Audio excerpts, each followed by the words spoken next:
आणि ते CDR जे तपासणार आहेत, दुर्दैवानं त्या CDR मध्ये ते कुठं सापडू नयेत एवढीच प्रार्थना आहे. आणि जर सापडले तर मग ते सरळ सरळ आहे, आकांच्या शेजारी जातील. मग त्याच्यातले जे आहेत प्रमुख आपण म्हणू पात्र, एक आहेत संतोष देशमुख ज्यांचा खून झाला. तुम्ही त्यांना जवळून ओळखत होता? तुम्ही त्यांना? नाही, संतोषला मी प्रत्यक्ष भेटलो पण नाही, पण संतोष आमच्या घरी यायचा. माझा जो पुतणे आहे, पुतण्या सरपंच आहे, तो बी सरपंच असल्यामुळं त्याचं आमच्याकडे जाणं येणं होतं, माझ्या पुतण्याचं जाणं येणं होतं.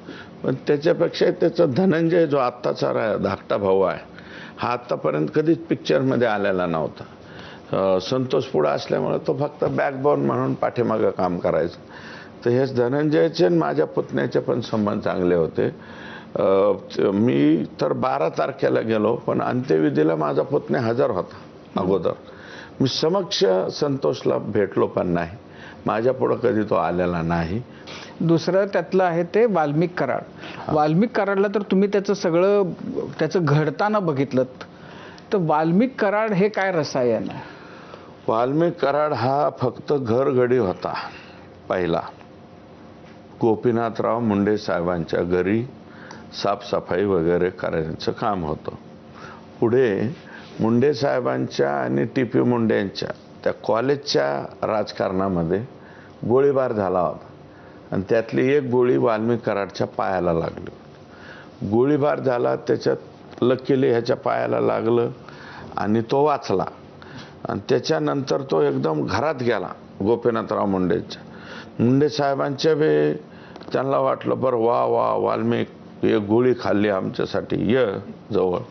मग ते साहेबांच्या जवळ गेला. साहेब आणि पंडितांना एकत्र होते, मग नंतर वेगळे झाले तसं ते पंडितांनाकडं वाल्मिकांना डायव्हर्ट झाला आणि मग पंडितांनांचं सांभाळत राहिला. तसं गोपीनाथराव आणि पंडितांना शेवटपर्यंत वेगवेगळे नव्हतेच. दोघांचं भावाभावाचं प्रेम एकामेकावर प्रचंड होतं. पण ते नंतर काय झालं की यांचं ज्यावेळेस विभाजन झालं, त्या विभाजनामध्ये वाल्मिक कराड हा धनंजय मुंडेंच्या म्हणजे पंडितांनांच्या बाजूने गेला, धनंजयच्या बाजूने राहिला.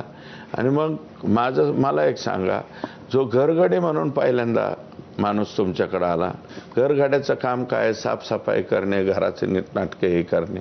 घरगाड्यालाच तुम्ही मालक करून टाकला. एवढा मोठा मालक केला की सगळंच त्याच्यावर सोपवून दिलं.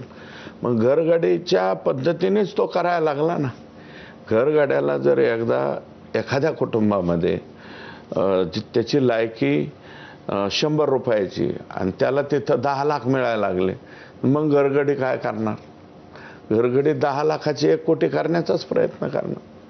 तसा काहीसा ग्रीडी अँड नीडी, मी मागं म्हणलं होतं, ग्रीडी पॉलिटिक्स आणि नीडी पॉलिटिक्स, त्यातलं धनंजय मुंडेंनी वाल्मिक कराडांनी ग्रीडी पॉलिटिक्स केलं, नीडी नाही.